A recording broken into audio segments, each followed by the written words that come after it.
Bien bonsoir, le sourire ce soir sur cette antenne du fonctionnaire au guichet automatique de banque. La baisse de l'impôt sur les salaires est effective comme annoncé par l'administration Sall. Le feu s'est invité ce matin dans le bureau du ministère des Affaires étrangères. Les sapeurs-pompiers ont très vite maîtrisé les flammes. L'origine de l'incendie n'est toujours pas connue. Dans l'actualité de ce jeudi également, le souvenir amer des proches de Mamadou Diop, cet étudiant de 32 ans qui est passé sous le camion anti-émeute des forces de police.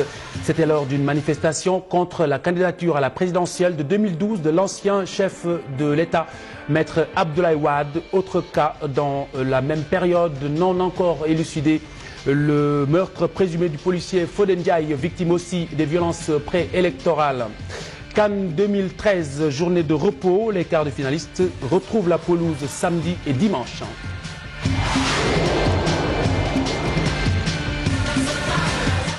La baisse de l'impôt sur les salaires est effective. En témoigne justement ce sourire des fonctionnaires qui ont reçu leur bulletin de paye ou qui se sont rendus au guichet. Une bonne nouvelle qui avait été annoncée déjà par les nouvelles autorités. Mardieng Amina Sow. La baisse de l'impôt sur les salaires est maintenant effective. La hausse est perceptible sur bien des bulletins de paye de ce mois. J'ai noté qu'il y a une hausse. J'ai remarqué que vraiment l'impôt a diminué sensiblement. Je paye en impôt 30 et quelques mille. Mais aujourd'hui, quand j'ai vu mon bulletin, je paye 8 000 et quelques maintenant. J'ai constaté une hausse d'environ de peut-être 20 000. Mais pour mon cas, j'aurais préféré que ce soit vers les 50. J'ai entendu des collègues dire que ce mois, l'impôt sur le revenu s'est fortement allégé. Une concrétisation d'une promesse du chef de l'État qui ravit les salariés. Mais d'aucuns souhaitent une hausse plus consistante. On a ressenti une certaine hausse. Mais j'aurais préféré que cette hausse soit plus conséquente que ce qu'on a eu à constater. Si les denrées n'augmentent pas, donc on pense que ça peut aider un tout petit peu, mais on ne voudrait pas quand même qu'on nous donne les choses de la main droite et qu'on retire ça de la main gauche. C'est au cours de son adresse à la nation que le président de la République Macky Sall avait émis l'idée d'opérer une baisse de l'impôt sur les revenus. La décision est mise en vigueur, reste à savoir l'impact sur le pouvoir d'achat du salarié. L'hôte indésirable au siège de la diplomatie sénégalaise. Ce matin, le feu s'est déclaré dans les bureaux du ministère des Affaires étrangères. Les sapeurs-pompiers ne lui ont pas laissé le temps de produire beaucoup de dégâts. Des images de Justin Kayonga, Ababakar Kamara et Chérif Dia. Il était 12 h lorsque l'incendie s'est déclaré dans cette partie du bâtiment abritant le ministère des Affaires étrangères. La panique s'empare du personnel. Heureusement, plus de peur que de mal, les sapeurs-pompiers ont vite maîtrisé les flammes qui n'ont causé aucun dégât matériel ni de blessés. L'incendie s'est déclaré à midi. Et à midi 5 déjà, les sapeurs-pompiers sont venus avec 2 camions citernes pour éteindre le feu. Il faut simplement rassurer les gens pour dire qu'il n'y a pas de dégâts importants, il n'y a même pas de perte à vie humaine ou de blessures. Tout le personnel est là, sain et sauf. Et que les dégâts sont mineurs. On pensait que c'est la salle de conférence, qui est une salle flambant neuve, qui a été refaite à neuve il y a tout juste 1 an.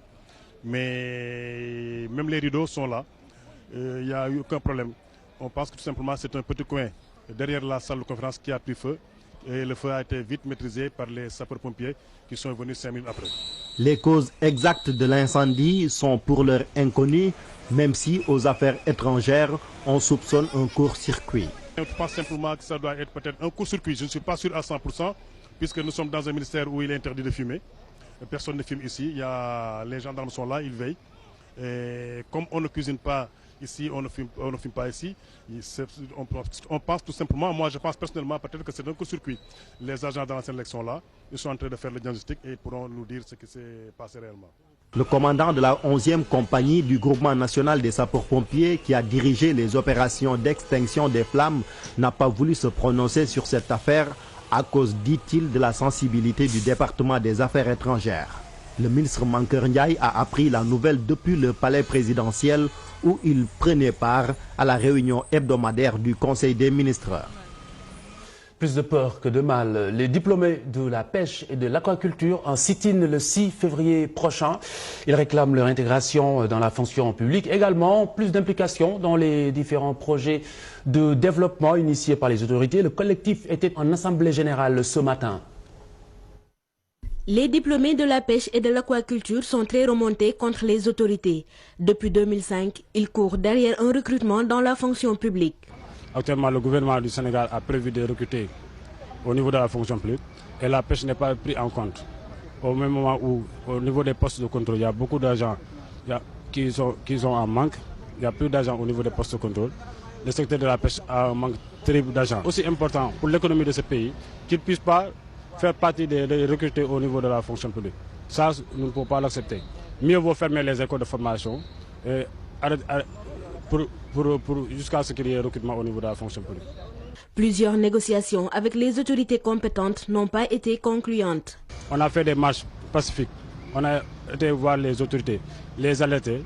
Jusqu'à présent, ils n'ont pas réagi par rapport à cette situation. Ce que nous n'accepterons pas. Nous battrons jusqu'au bout.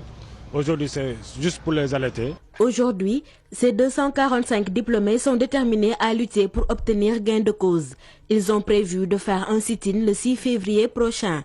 L'idée d'une grève de faim n'est pas exclue jusqu'à satisfaction de leurs revendications. Un an, jour pour jour, le camion anti-émeute des forces de police écrasait un manifestant contre la candidature jugée invalide de l'ancien chef de l'État, Maître Abdoulaye Wade. Mamadou Diop aurait eu 33 ans cette année. Le CM Mamieli Badiane lui rend hommage. Le jeune étudiant y dispensait des cours de français. 31 janvier 2012, 31 janvier 2013. Un an que Mamadou Diop a quitté ce bas monde. En ce jour d'anniversaire de son rappel à Dieu, ses collègues se souviennent de lui. Il était vraiment un professeur engagé. Il était vraiment assidu, ponctuel et pieux. Il ne se limitait pas dans l'enseignement, mais parfois il donnait même des conseils à ses élèves. Le principal du CEM Mamieli Badiane de Pikine, où il était professeur de français, n'a pas certes vécu avec l'homme, mais parle en bien de lui. Il s'agit de magnifier sa mémoire en tant que professeur qui a été un modèle de régularité, de constance, de détermination dans son engagement de professeur. Malheureusement, pour ce qui me concerne, je viens juste d'être affecté dans ce CEM, donc ce octobre dernier. Donc malheureusement, je ne le connais pas. Donc tout ce que je puis dire de lui, c'est à travers en fait des témoignages de mes collègues professeurs. Ces élèves sont aujourd'hui orphelins de leur professeur qu'ils appelaient affectueusement Monsieur Diop, le prêcheur. Nous avons perdu un professeur, un père, un frère, un oncle, parce qu'il était tout pour nous, parce qu'il nous guidait dans le bien et nous épargne dans le mal. Ce jeudi, les cours sont suspendus dans cet établissement pour la journée. Un récital de Coran est organisé dans la matinée en la mémoire du disparu. Désormais, la classe de 5e A portera le nom de Mamadou Diop à tout jamais.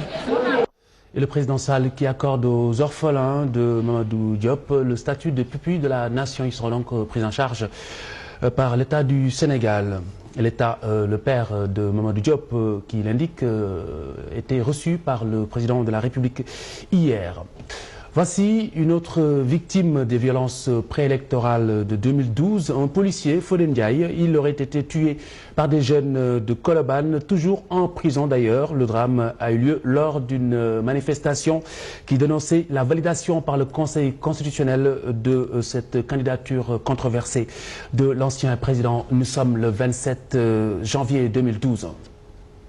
Un an après le décès de Fodé Ndiaye, Koungheul pleure son fils. Le policier avait été tué lors des manifestations qui ont suivi le verdict du Conseil constitutionnel validant la candidature de Maître Abdoulaye Wade. Le drame est intervenu le 27 janvier 2012, un an après son engagement dans la police nationale. Ces présumés meurtriers sont incarcérés depuis un an à la maison d'arrêt de correction de Rebeuss. Leur dossier ne connaît pas d'évolution depuis lors. Ils peinent à atterrir sur la table du procureur. Selon nos confrères de l'AS, ces présumés meurtriers de Fodé Ndiaye nient tout ce qu'on leur reproche. Ils ont décidé de ne plus se nourrir dans leurs cellules. Une démarche adoptée pour inciter les autorités compétentes à réactualiser leur dossier. Le jeune auxiliaire de police était aussi footballeur, connu dans son Koungheul natal. Il évoluait comme stopper à l'ASC Nexley de la localité. Son rêve, devenir professionnel et intégrer les grands clubs. Selon son entourage, Fodé Ndiaye était l'aîné d'une fratrie de 5 enfants, âgés seulement de 23 ans.